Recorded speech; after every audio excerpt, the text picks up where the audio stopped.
Hey everyone, today's video is going to be one that I've talked about for quite a while. It's going to be called the Reviews Revisited. So it's basically the products that I've either reviewed or I've used a lot. I think I've only included one product that I've used a lot, talked about a lot, that I'm just going to revisit. So I've got 9 reviews I'm pretty sure that I've done, and I've got like 8 of the 9 products and then 1 extra just to bring it up to 9. So this is in no particular order, and if I'm good enough to remember, I will put all of the products I talk about, the links to those videos in the down bar, apart from the one that I didn't do a review on obviously.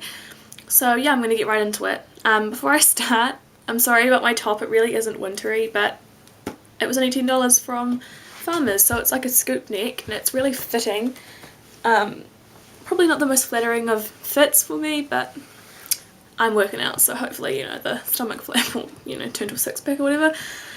I'm not bothered. It matches this nail polish. Wow, I should wear them together. Haha, okay, whatever. Concentrate. Okay, so I'm going to get right into it. The first product that I'm going to be revisiting is my Covergirl Clean makeup. This is a foundation. I bought it for $5 from Posty Plus. When I first got it, I thought it was the bee's knees. Now that I've used it for a while, I don't use it anymore. I've obviously replaced it, but after that, before I had replaced it, I stopped using it because I feel like I didn't have any problems with the coverage. The lasting power wasn't that great, but then again, most foundations don't last very well for me. But the main problem was that when I applied a powder over top of it, it didn't go cakey. Well, it went cakey. The powder made it go cakey, like, it went really, really powdery, and it had nothing to do with the powder because I use my Stay Matte now and I don't look powdery now. It's like the mixture between the foundation and the powder made it go like really powdery. I don't know how to explain it, but it's not attractive, and of course the colour doesn't match me. Like you can see, this is the lightest colour they have, at least in the old line, because they have changed it. And it's way too pink, just way too dark, so they don't have the greatest colour selection. Most brands don't if you're as light as me. I don't know, I wouldn't recommend it to you guys if you use a powder, but then again, if you have dry skin, this might actually work for you because you won't have to use a setting powder. So if you have dry skin and you can find this in your Posty Plus, check it out if you need a foundation. But if you have an oily skin, and you really have to set it, I wouldn't think you guys should go for it. The next product is the Falsies mascara, or my Maybelline the Falsies mascara. It's so awkward to say because it's like whatever. And this is a really, really popular mascara when it first came out, and right now it's kind of getting less talked about, but it was really talked about when I purchased it. And the brush has got a little curve in it, just in case you missed my original review. But this retails for around $24, I think, or $28, between that, New Zealand. You can get it from anywhere that Maybelline is sold. I have mine in Blackest Black, so I really, really like this to start out with. But I feel like it's one of those mascaras that it's really hit and miss, in the sense that sometimes you're going to get a really nice application, sometimes you're going to get a really clumpy application. So the only time that I really wear this is in tutorials, because not in tutorials, in videos like this. I'm not wearing it now, but that's when I used to wear it. So that's probably the only problem that I have with this. Oh, sorry, no, I have another one.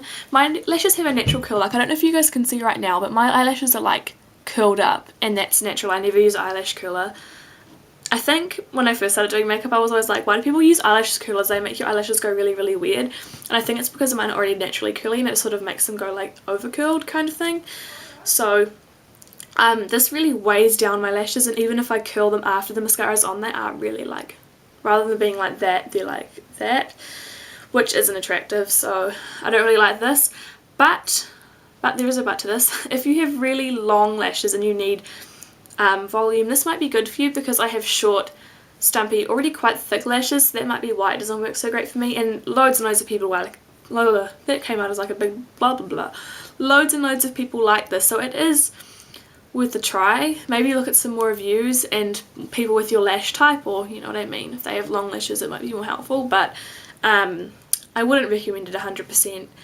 I mean, if you don't mind having clumpy lashes occasionally, then go for it, because it does look, when it looks good, but it doesn't look good all the time, if you get what I'm saying. So it's kind of a hit and miss product. The next product, I absolutely love these still, and they're my hip Jelly Balms. I swear to God, every single person, let me just get it, there we go. Every single person who reviews these loves them. So I have it in Savoury and Luscious. These are the only two colours we get in New Zealand, and you can pick these up from Posty Plus for $5 each. They're basically just like a jelly consistency lip balm. I'm wearing this one right now. It's Savoury. It's my perfect one for work. I kind of go in and out of phases with makeup. I'm sure everybody does. And right now I'm loving these, but I've never really stopped loving them. I just stopped using them, if you know what I mean. So out of everything in this video, pretty much I 100% recommend you pick these up because they are great. So I might even look into getting some off of eBay or something. So if you guys know a website, not eBay, where I can get hip jelly balms, even for full price, I wouldn't care. Can you guys tell me down below? Ow, just bumped myself. But yeah, I really, really love these. The next one is another foundation, and I don't like it. A lot of people love this, a lot of people hate it. It's kind of like 50-50, and it's the Revlon PhotoReady. So with this foundation, I love a lot of things about it. I love the fact that it's my colour. Revlon has really, really good colour range. Like you can see, it's very, very pasty. I love the coverage, and I love the way that it goes on. I don't like the fact that it has shimmers in it. I was so disappointed when I noticed that it had shimmers in it. And the thing is that the shimmers aren't prominent until you mattify it. Like if you were oily, I mean, if you had dry skin, this again might work for you. But because my skin is very, not oily, but my foundations don't last long, so I definitely have to set it. It might be oily, I don't know.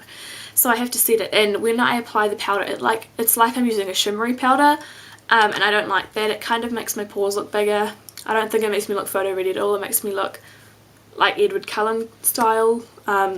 This is practically a full bottle, so maybe I should sell it on Trade Me or something. I don't know. But my colour's 02 Vanilla, in case you were wondering, for comparison.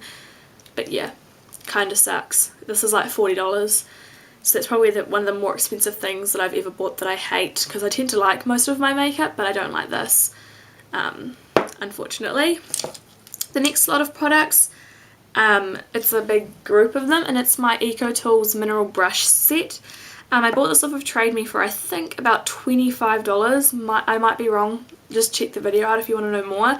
And it comes with a kabuki, a powder brush, a concealer / eyeshadow brush, and a blending brush. So these two I don't use anymore, solely because of the fact that I have better alternatives for them, and I pretty much never use them because they are very, very, there's a lot of bristles there, and if I were to use this for blush, which is, you know, you can see it's a perfect size, it applies it too harshly, and I really suck at applying blush, so this doesn't make it any easier for me.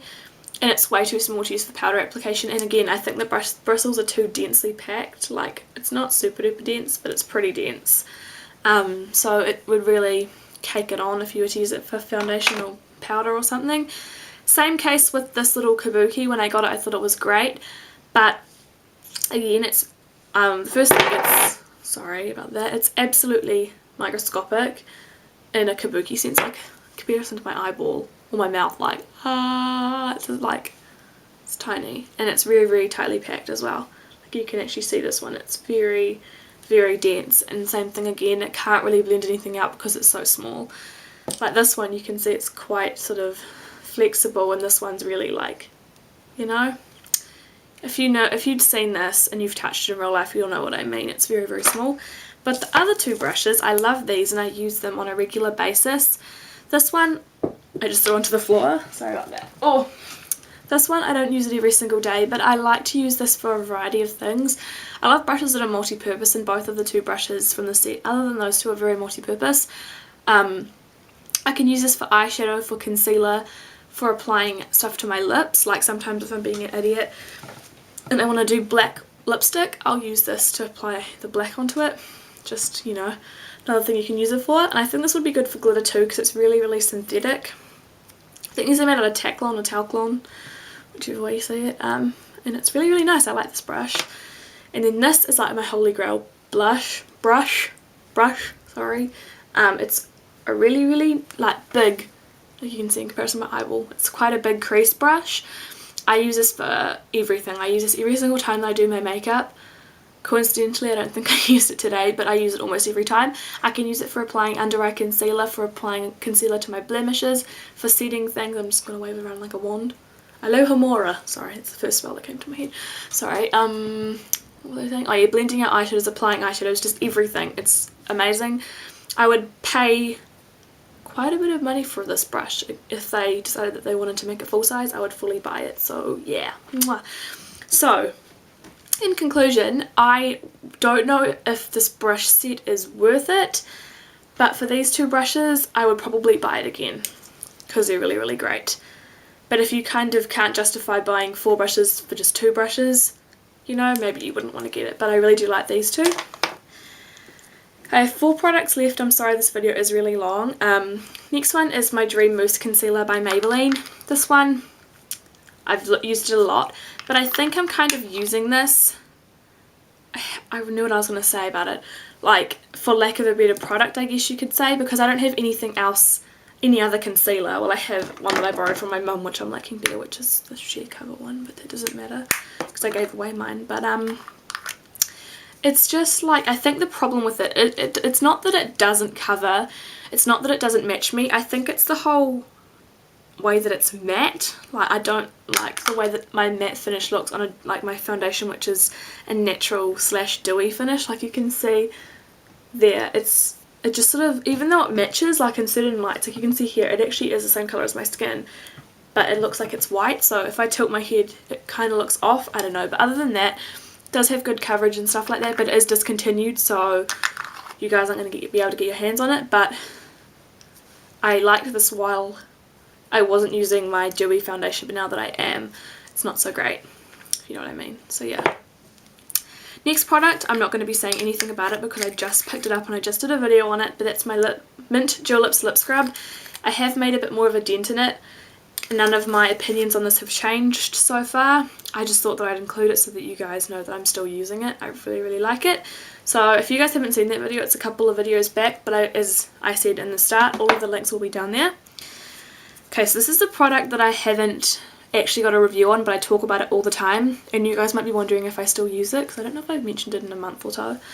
So, it's my Maybelline Lash Stiletto Mascara. I wear this a lot of the time. I'm not wearing it today, I'm wearing my more natural mascara today, but this is like my go-to mascara. It's really, really great. This is still my original bottle because some people might think that's gross, but I really think if you don't wear a mascara every day, and the mascara hasn't gone gross, doesn't smell, doesn't clump, doesn't noticeably look off, I don't see the point in throwing it away. But I would really recommend this mascara if you want length. If you have really long eyelashes, this probably isn't for you, but because mine are really stumpy, it makes them a lot longer, but as I said, I'm not wearing it today. But yeah, I really, really like this, and mine is in Very Black, so yeah, go get you some. Do you guys watch 11th Gorgeous? Because they do that. Hope that's not a habit. It's not going to start like picking up on it because that's annoying. Anyways, you know when you steal someone else's saying, it's kind of irritating. Whatever. My final product is my MAC foundation. I recently reviewed this as well, so I'm not going to go too in depth with my opinions on it because a lot of you have probably already seen that. But it's basically, I still use it. I'm wearing it right now. I really, really like it. There's only one thing that I've come to dislike about it is the fact that I feel like it's gotten a little bit darker. I don't know if it's just my imagination or because somebody suggested that happens, but can you kind of see? It just looks a tiny bit darker. Like, not significantly. Maybe I've just gotten whiter, but I mean, it matches, but it's just like, I think it's a tiny, tiny bit darker, which is kind of irritating. But I mean, if you're whiter than me and it matched you and then it got darker, you know, it wouldn't be very good, but I can live with it. So I really, really like this. Okay guys, so that's everything. I hope you guys enjoyed. If you have any questions about any of the products that I mentioned, I'm pretty sure I mentioned almost all of the prices, apart from the last couple I don't think I mentioned, sorry.